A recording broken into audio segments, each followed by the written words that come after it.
বাবা তার মেয়ের বিদায়ের সময় তার জামাইকে বললেন, যদি কখনো আমার মেয়ের উপর থেকে তোমার মন উঠে যায় বা তোমার মনে তার জন্য ভালোবাসা না থাকে এবং তোমার বাবা মায়ের যদি আমার মেয়ের কোনো কাজ পছন্দ না হয়, তাহলে আল্লাহর দোহায় ওকে মেরো না, কষ্ট দিও না, গালি দিয়ে ওকে আঘাত করো না বা খাটো করো না।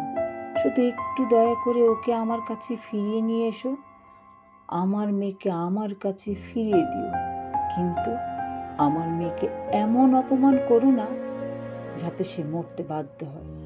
আমি ওকে অনেক আদরে বড় করেছি, তার একটা আঁচল লাগলো আমি বাঁচতে ভুলে যাই। আমি আমার হৃদয়ের টুকরো তো তোমাকে সঁপে দিচ্ছি।